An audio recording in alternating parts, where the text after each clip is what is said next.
This feels like a scene from a Mad Max film.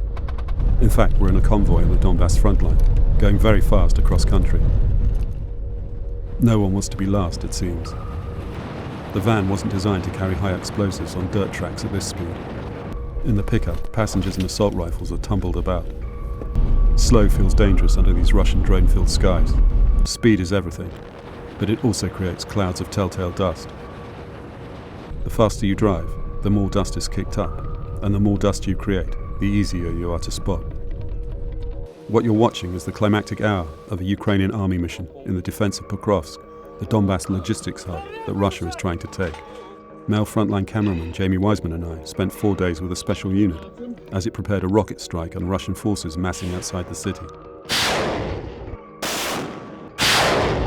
In the first part of this two-part film, you saw us accompany soldiers on a reconnaissance of Pokrovsk and the neighbouring city of Kharkov.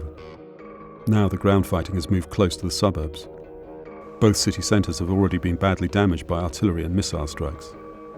On day 2, we witnessed the last practice launch before the mission itself.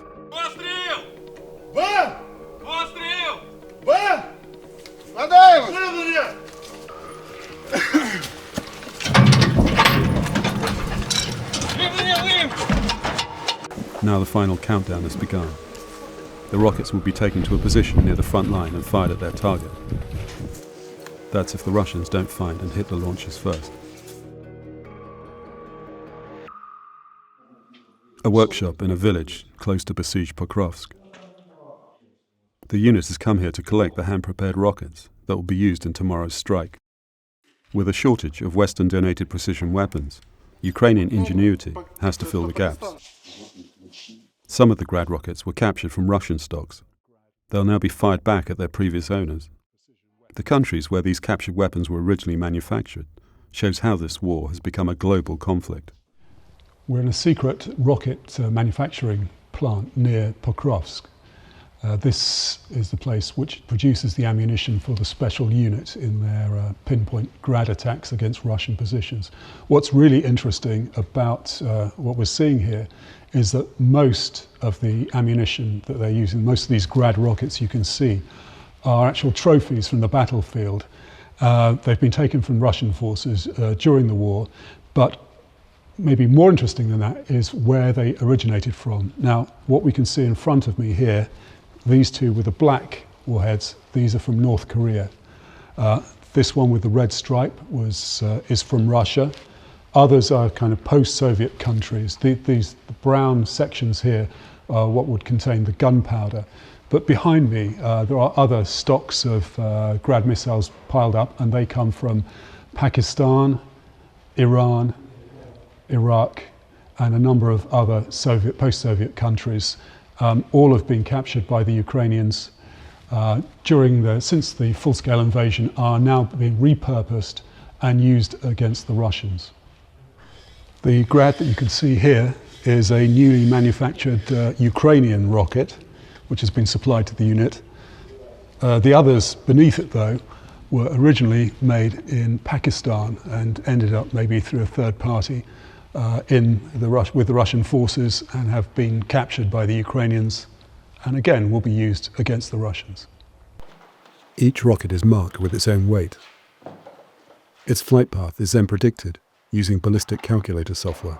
Before they're used by the Ukrainian army, all the captured missiles are disassembled, then put back together by hand to increase accuracy and reliability.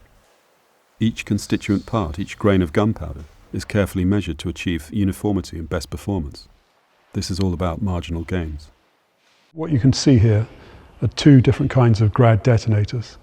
This one is an airburst detonator, which means that it's designed to explode in the air, scattering shrapnel over a wide area. The other one is an impact detonator, so the Grad will explode when it hits something hard.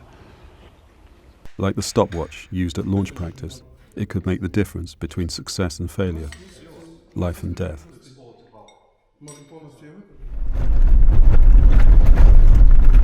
D-Day. The attack has been given the green light. It'll take place this afternoon. We're in a small convoy of military vehicles. The all-important Grad launcher is concealed under camouflage netting. The pickup is equipped with a drone jamming system. If the convoy has to halt, it'll do so under cover. It's a prime target for any Russian attack drone.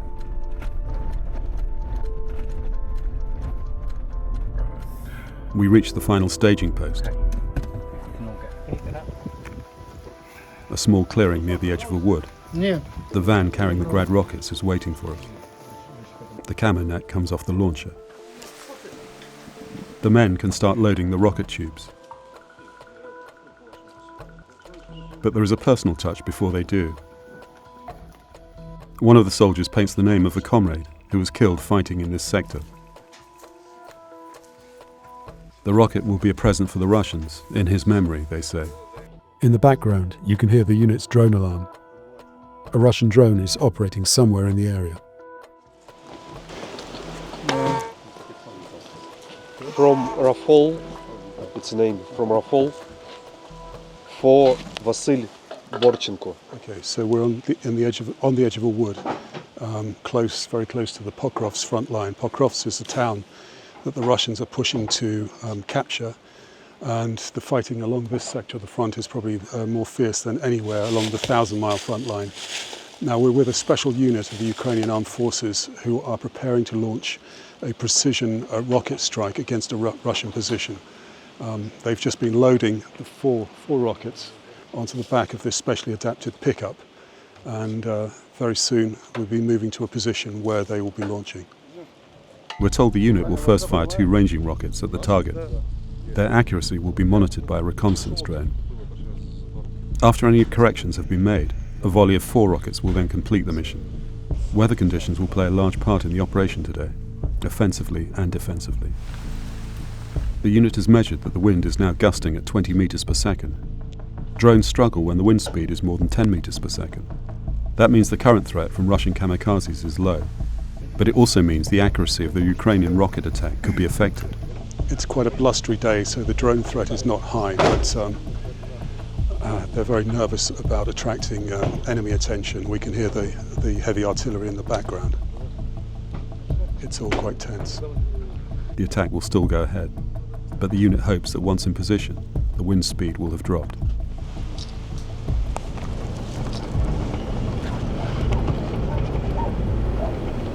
A pack of stray dogs chase us as we leave for the launch site. We hope it's the only hostile attention we'll attract. The final journey is a crazy cross-country dash.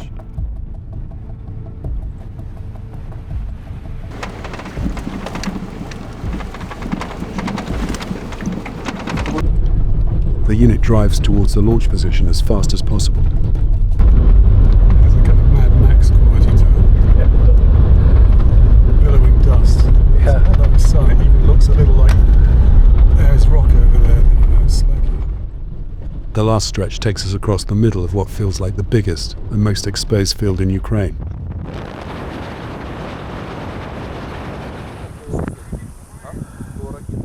We arrive at the launch site. It's in a tree line between a field and a low ridge. The vehicles disperse under cover.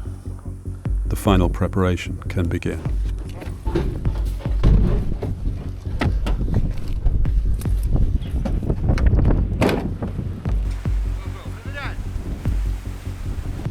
The 4 Grad tubes are loaded and ready to go. This rocket will be the first reload. The van it was carried in once carried groceries.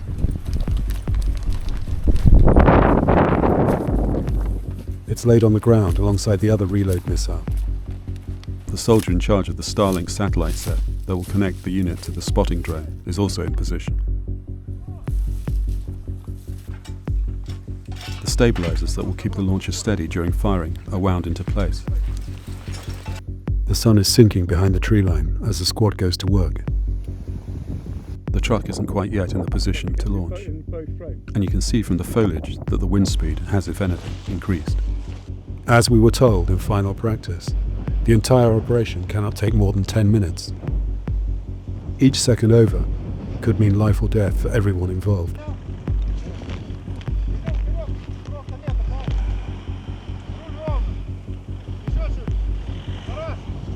The launcher needs to be moved forward a few meters, out of the cover of the trees. In the field behind us, a member of the unit is using a directional aid called an aiming circle.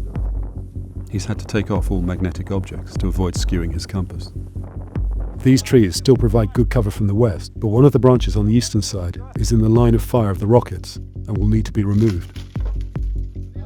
As we wait for the wind to drop, Igor, the deputy commander, shows me pictures of his family, who are refugees in England. We're seconds or minutes away from launch now. They spent 5 minutes carefully adjusting,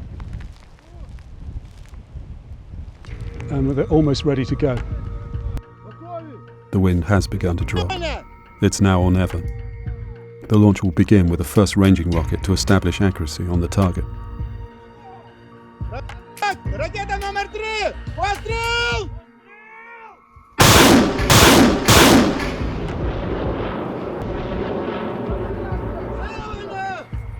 Its noise is astounding.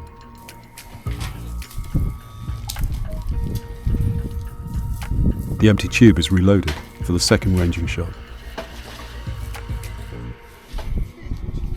The Grad will take less than a minute to impact on Russian lines. The Russians will take only a few seconds more to begin to hunt for the launcher.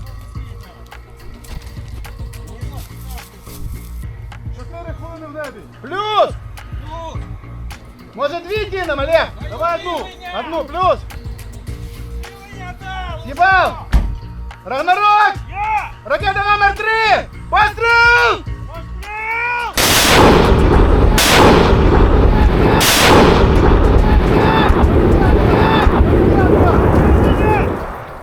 There goes the second ranging rocket. The Ukrainian drone unit will be watching its fall and sending corrections. Okay, the unit has now fired 2 ranging rockets, and I think are about to fire a volley, and then we are gonna get out of there as fast as possible. Very, very noisy. Подвались на ту же точку! Кидаем! Не забуду! Живо!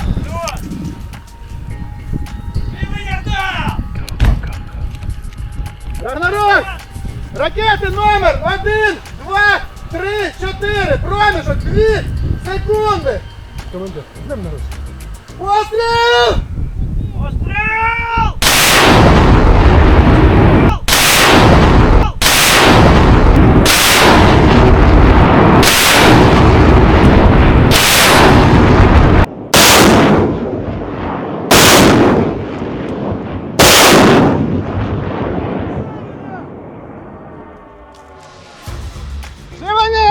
The amount of dust kicked up by the backblast is terrific.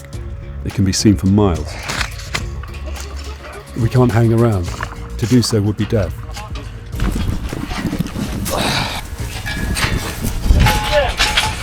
The escape begins.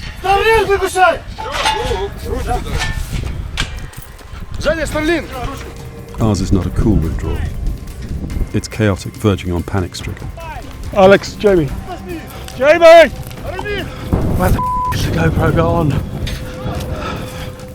Sake! There we go.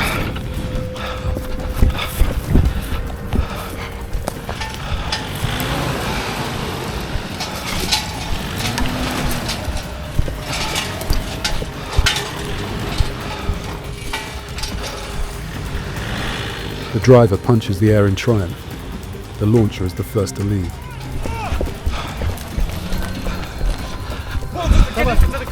I'm coming. Go.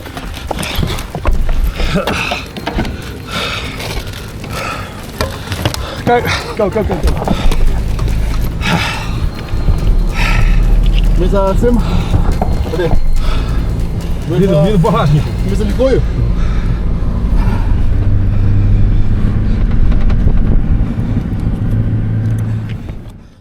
Okay, well that was, we're not out of the woods yet, but that's very intense. They fired 2 sighting rockets and then a volley of 4, kicking up huge clouds of dust in the sunset. Seems like we've packed up and are scooting inside two minutes easily, I think. But there's a very understandable desire to get out of away from the firing site, because they will almost certainly attract counter-battery fire. It's very dry, it's been warm this last week, and we are kicking up a lot of dust as we cross these black earth fields.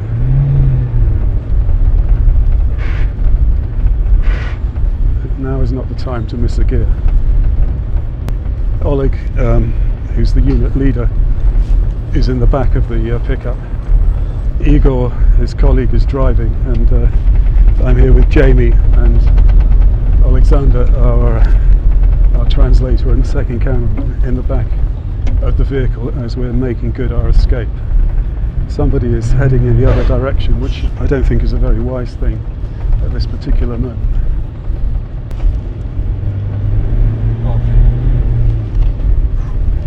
Okay, what? Gear.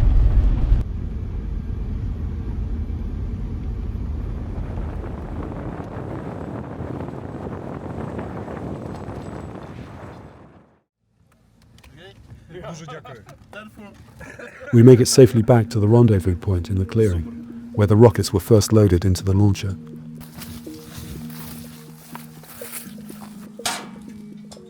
The camo net is put back onto the launcher.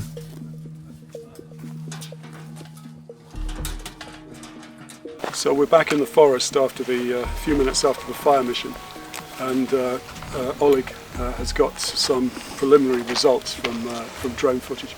Oleg, what are you seeing on the drone footage? Were you successful in the fire mission? Так, є скупчення легкоброньованої ворожої техніки. От, Yes, I can see. і от. Зараз додатково нам скинуть скрини і вже на базі вже подивимося. We will take a look at the base, A more detailed a look more later. detailed report. Візьмемо попкорн і будемо дивитися. We'll take popcorn and take a look. The drone unit assisting this operation was from another brigade, and we haven't been able to access all the footage. This first clip shows the two ranging rockets bracketing the target in a village near Pokrovsk.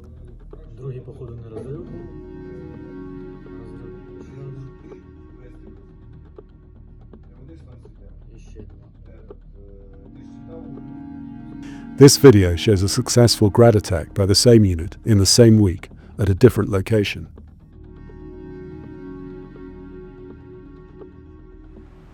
Since we made these two films in the autumn, the Russian advance on the Pokrovsk front has been relentless. The Russians are now only 2 kilometers from the edge of Pokrovsk city, within mortar range. Pokrovsk has been the main logistics hub for the Ukraine defense of the Donbass. If it falls, then that defense will be severely, if not fatally, compromised. Meanwhile, to the south, the Russians have actually reached the center of Korokovo. The fishing mural we saw at the junction of Victory Street and the main Donetsk road is the latest high-water mark of their push, according to the deep state map. I doubt it's still intact. And I doubt if I shall ever see Korokovo or Pokrovsk again. The Russian intention is to capture the whole of Donbass this winter.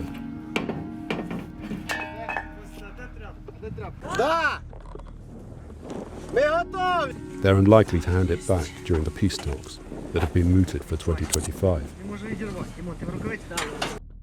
By then, Donald Trump will be back in the White House. An admirer of Putin, he has been a vocal critic of continued US support for the Ukrainian war effort.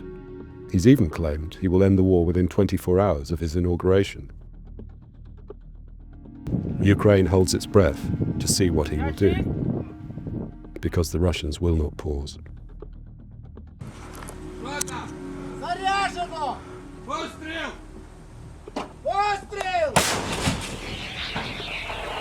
After Donbass, their focus will likely switch to Zaporizhzhia. The fighting there is already intensifying. 4 хвилини в небі! Плюс! That could be the next combat sector for the Special Rocket Unit, as they rush from crisis to crisis, trying to plug the gaps. Meanwhile, the battle inside Pokrovsk city is about to begin.